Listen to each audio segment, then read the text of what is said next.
بسم الله الحمد لله والصلاة والسلام على نبينا محمد وعلى آله وصحبه ومن تبعهم بإحسان إلى يوم الدين أما بعد அன்பான மாணவர்களே, நாங்கள் சென்ற பாடத்திலே சலாசத்துல் உசூல் என்ற இந்த நூலில் நூலாசிரியர் முஅல்லிஃப் அவர்கள் ஆரம்பமாக என்ன சொல்லியிருக்கிறார் என்ற ஒரு செய்தியை பார்த்தோம். அடுத்ததாக இரண்டாவது பாடத்திலே இன்னொரு தகவலை தொடர்ந்து நாங்கள் பார்க்க இருக்கின்றோம். தொடர்ந்து நூலாசிரியர் என்ன சொல்கிறார் என்றால், இஅலம் ரஹிமக்கல்லாஹ், அறிந்துகொள், அல்லாஹ் உனக்கு ரஹ்மத் செய்வானாக. இங்கும் நூலாசிரியர் ஒரு விடயத்தை சொல்வதற்கு முன்னால் மாணவனுக்கு பிரார்த்தனை செய்கின்றார்கள். அல்லாஹ் உனக்கு ரஹ்மத் செய்வானாக. அன்னஹு யஜிபு, நிச்சயமாக வாஜிபாகும், கட்டாயமாகும், அலா குல்லி முஸ்லிமின் வ முஸ்லிமா, ஒவ்வொரு முஸ்லிமான ஆணுக்கும் பெண்ணுக்கும் கட்டாயமாக இருக்கிறது என்பதை நீ அறிந்து கொள். என்ன கட்டாயமாக இருக்கிறது? தஅல்லுமு ஹாதிஹி ஸலாஸி மஸாயில, இந்த மூன்று மஸ்அலாக்களையும் கற்றுக்கொள்வது கட்டாயமாக இருக்கிறது. கற்றுக்கொள்வது மட்டுமல்ல, வல் அமலு பிஹின்ன, அவைகளை கொண்டு அமல் செய்வது, அவைகளை செயல்படுத்துவதும் கட்டாயமாக இருக்கின்றது. எனவே ஒவ்வொரு முஸ்லிமான ஆணும் முஸ்லிமான பெண்ணும் கட்டாயமாக மூன்று அம்சங்களை கற்றுக்கொள்வதும் அதை செயல்படுத்துவதும் கட்டாயமாக இருக்கின்றன என்று கூறிவிட்டு, என்ன அந்த மூன்று விடயங்கள் என்பதை தெளிவுபடுத்துகிறார்கள். அதிலே முதலாவதாக அவர்கள் சொல்லுகின்ற விடயம் அல் ஊலா, முதலாவது அன்னல்லாஹ ஹலகனா வ ரஸகனா, அல்லாஹு தஆலா எங்களை படைத்தான், எங்களுக்கு ரிஸ்க் அளித்திருக்கின்றான். அல்லாஹ் எங்களை படைத்து எங்களுக்கு ரிஸ்க்கும் தந்திருக்கின்றான், வாழ்வாதாரம் அளித்திருக்கிறான். வலம் யத்ருக்னா ஹமலா, அல்லாஹு தஆலா எங்களை பராமுகமாக விட்டுவிடாமல் என்ன செய்திருக்கிறார் என்றால், பல் அர்சல இலைனா ரசூலன், அல்லாஹு தஆலா எங்களிடத்திலே ஒரு தூதரை அனுப்பியிருக்கிறார்.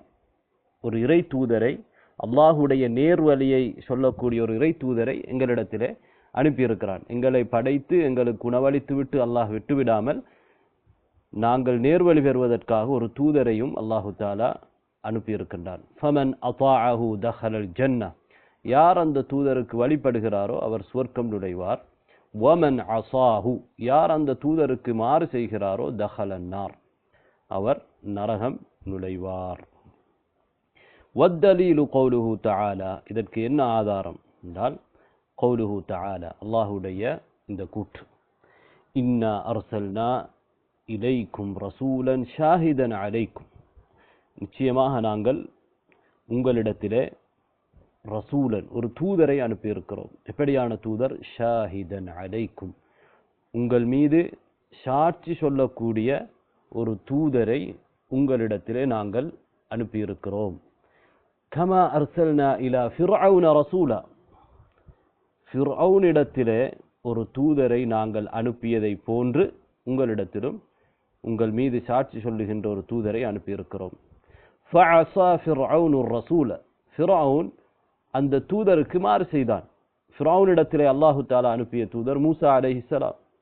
எனவே இந்த ஃபிர்அவுன் என்ன செய்தான்? அந்த தூதருக்கு மாறு செய்தான். ஃபஅഖذناه أخذا وبيلا, நாங்கள் அவனை, ஃபிர்அவுனை கடுமையான பிடியாக பிடித்தோம். அஹ்தன் வபீலா. எனவே ஃபிர்அவுன் மாறு செய்ததை போன்று நீங்கள் என்ன செய்யக்கூடாது? மாறு செய்யக்கூடாது. உங்களிடத்திலே நாங்கள் ஒரு தூதரை அனுப்பியிருக்கிறோம், அந்த தூதருக்கு நீங்கள் கட்டுப்பட வேண்டும். அப்படி மாறு செய்தால் உங்களுக்கு கடுமையான தண்டனை இருக்கிறது, அதற்குரிய கூலி நரகமாக இருக்கிறது என்ற செய்தியை அல்லாஹு தஆலா எச்சரிக்கையை இந்த வசனத்தின் மூலமாக எங்களுக்கு சொல்கிறான். எனவே இந்த விடயத்தை நாங்கள் கட்டாயமாக அறிந்து அதன் அடிப்படையிலே செயல்பட வேண்டும். இது முதலாவது விடயம்.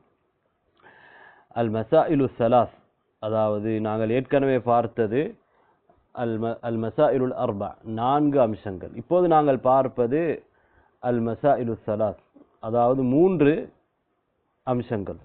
இந்த மூன்று அம்சங்கள் என்பதிலே முதலாவது, அல்லாஹ் எங்களை படைத்து எங்களுக்கு வாழ்வாதாரம் அளித்து எங்களை பராமுகமாக விட்டுவிடாமல் எங்களிடத்திலே ஒரு தூதரை அனுப்பியிருக்கிறான். அந்த தூதருக்கு நாங்கள் வழிபட்டால் சுவர்க்கம் நுழைவோம், அந்த தூதருக்கு மாறு செய்தால் நரகத்துக்கு நுழைய வேண்டிய நிலை ஏற்படும். அதற்கான ஆதாரத்தையும் நூலாசிரியர் சொல்கிறார்.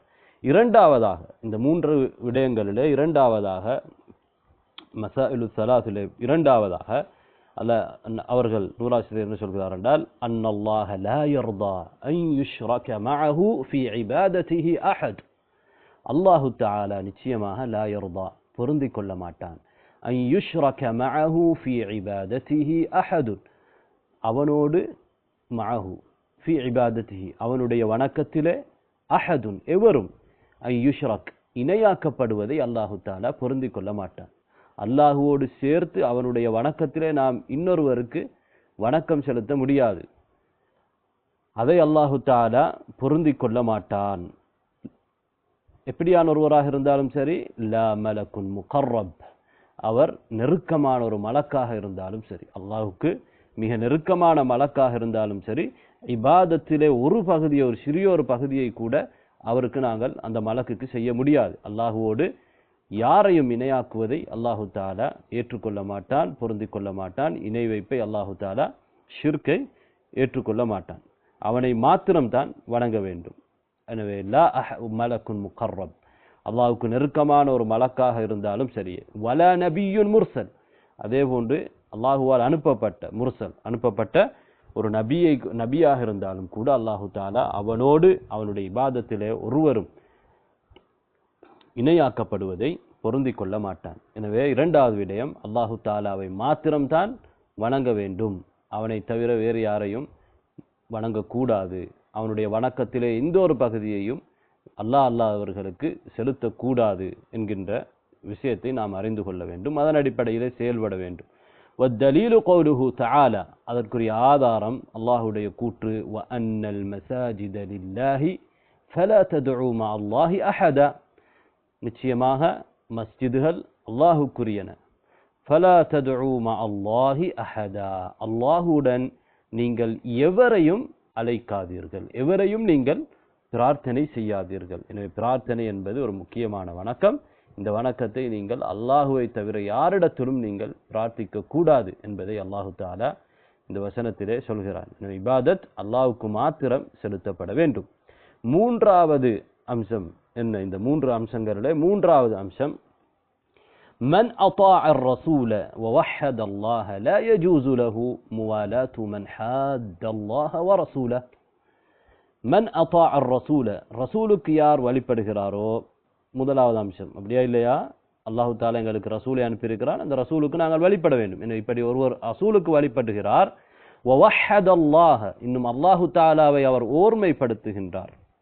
இரண்டாவது அம்சம், அல்லாஹு தஆலாவோடு யாரையும் இணையாக்கவில்லை.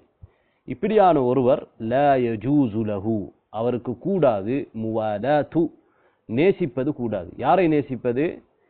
மன் ஹாத்தல்லாஹ வ ரசூலஹு, அல்லாஹுவையும் அல்லாஹுடைய ரசூலையும் பகைக்கக்கூடியவர்களை, எதிர்க்கக்கூடியவர்களை நேசிப்பது இப்படியானவருக்கு கூடாது. ரசூலுக்கு வழிபட்டு அல்லாஹுவை ஓர்மைப்படுத்தக்கூடியவர் அல்லாஹுவையும் ரசூலையும் எதிர்க்கின்ற, பகைக்கின்றவர்களை நேசிப்பது, அவர்களோடு முவாலாத் கூடாது. அப்படி அல்லாஹுவையும் ரசூலையும் எதிர்க்கின்றவர்கள், பகைக்கின்றவர்கள், வலவ் கான அக்ரப கரீப், மிக நெருக்கமான ஒருவராக இருந்தாலும் சரி, மிக நெருக்கமான ஒருவராக இருந்தாலும் சரியே.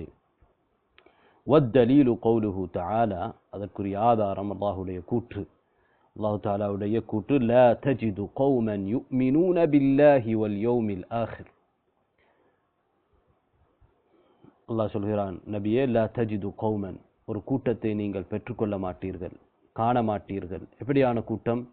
யுமினூன பில்லாஹி வல் யௌமில் ஆகிர், அல்லாஹுவையும் மறுமை நாளையும் ஈமான் கொள்ளுகின்ற ஒரு கூட்டம். அவர்களை எப்படி பார்க்க மாட்டீர்கள்?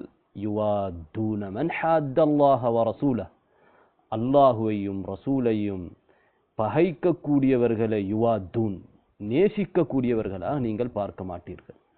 யுவாத்தூன் என்றால் உத், நேசம் பாராட்டுவது. எனவே அல்லாஹ் ரசூலை பகைக்கக்கூடியவர்களோடு நேசம் பாராட்டுபவர்களாக நீங்கள் அல்லாஹுவையும் மறுமை நாளையும் ஈமான் கொண்ட மூமின்களை நீங்கள் காண மாட்டீர்கள் என்று அல்லாஹ் தஆலா இந்த வசனத்திலே சொல்கிறார். அல்லாஹுவையும் ரசூலையும் எதிர்க்கின்றவர்கள் பகைக்கின்றவர்கள் எப்படியானவர்களாக இருந்தாலும் சரி என்று அல்லாஹ் சொல்கிறான் வலவ் கானூ ஆபாஅஹும் அது இந்த மூமின்களுடைய பெற்றோர்களாக இருந்தாலும் சரியே அவ் அப்னாஅஹும் அல்லது அவர்களுடைய பிள்ளைகளாக இருந்தாலும் சரியே புதல்வர்களாக இருந்தாலும் சரியே அவ் இஹ்வானஹும் அல்லது அவர்களுடைய சகோதரர்களாக இருந்தாலும் சரியே அவ் அஷீரத்தஹும் அல்லது அவர்களுடைய உறவினர்களாக அவர்களுக்கு நெருக்கமான உறவினர்களாக இருந்தாலும் சரியே உலாஇக கதபல்லாஹ் உலாஇக அவர்கள் கதப ஃபீ குலூபிஹிமுல் ஈமான் அல்லாஹு தஆலா அவர்களுடைய உள்ளத்திலே எழுதிவிட்டான் ஈமானை எழுதிவிட்டான் அல்லாஹு தஆலா அவருடைய ஈமானை உள்ளத்திலே எழுதி பதித்து விட்டான் வ அய்யதஹும் இன்னும் அல்லாஹு தஆலா அவர்களுக்கு உதவி செய்கின்றான் எப்படி அல்லாஹு தஆலா அவர்களுக்கு உதவி செய்கின்றான் பிரூஹின் மின்ஹு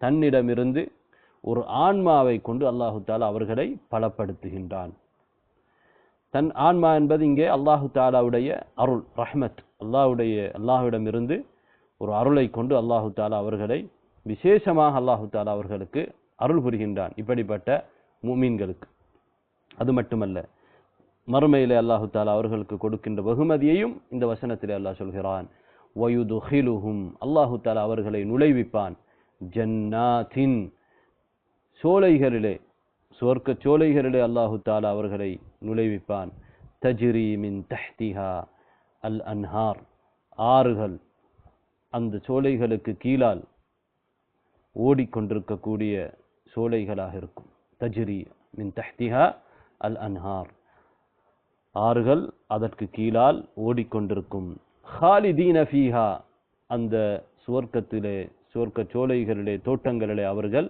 என்றென்றும் நிரந்தரமாக இருப்பார்கள் ஹாலிதீன ஃபீஹா ரலியல்லாஹு அன்ஹும் அல்லாஹு தஆலா அவர்களை பொருந்திக் கொண்டு விட்டான் வரது அன்ஹு அவர்களும் அல்லாஹு தஆலாவை பொருந்திக் கொள்வார்கள் உலாஇக ஹிஸ்புல்லாஹ் அவர்கள் தான் அல்லாஹு தஆலாவுடைய கட்சியினர் அலா இன்ன ஹிஸ்பல்லாஹி ஹுமுல் முஃப்லிஹூன் அலா அறிந்து கொள்ளுங்கள் தெரிந்து கொள்ளுங்கள் அல்லது கவனித்துக் கொள்ளுங்கள் இன்ன ஹிஸ்பல்லாஹி ஹுமுல் முஃப்லிஹூன் நிச்சயமாக அல்லாஹு தஆலாவுடைய கட்சியினர் தான் வெற்றியாளர்கள் முஃப்லிஹ்கள் வெற்றி பெற்றவர்கள் என்று அல்லாஹு தஆலா அந்த வசனத்திலே சொல்கிறான் எனவே இமாம் அவர்கள் 3 அம்சங்களை கற்றுக்கொள்ள வேண்டும் என்று சொல்லி அதற்குரிய ஆதாரங்களையும் இங்கே சொல்லியிருக்கின்றார்கள் இந்த 3 விடயமும் சுருக்கமாக சொல்வதாக இருந்தால் முதலாவது விடயம் அல்லாஹு தஆலா எங்களை படைத்து எங்களுக்கு ரிஸ்க் அளித்து எங்களை பராமுகமாக விட்டுவிடாமல் ஒரு தூதரை அனுப்பியிருக்கிறான் அந்த தூதருக்கு நாங்கள் வழிபட வேண்டும் வழிபட்டால் சொர்க்கம் நுழைவோம் அவருக்கு மாறு செய்தால் நாங்கள் நரகத்துக்கு போக வேண்டிய நிலை ஏற்படும் அல்லாஹு தஆலா எங்களை பாதுகாக்க வேண்டும் இரண்டாவது விடயம் அல்லாஹுவை மாத்திரம்தான் நாங்கள் வணங்க வேண்டும் அல்லாஹுவோடு யாரையும் வணக்கத்திலே இணையாக்க கூட்டாக்க ஷிர்க் செய்யக்கூடாது என்ற விடயம் மூன்றாவதாக இது இரண்டோடு சேர்த்து நாங்கள் அல்லாஹுவையும் ரசூலையும் எதிர்ப்பவர்களை பகைப்பவர்களை நாங்கள் நேசம் பாராட்டக்கூடாது அவர்களை நாங்களும் அவர்களை ஒதுக்க வேண்டும் அவர்களிடமிருந்து ஒதுங்க வேண்டும் அவர்கள் நெருக்கமானவர்களாக இருந்தாலும் சரியே என்பதுதான் இந்த பாடத்திலே நாங்கள் படிக்கக்கூடிய விடயம்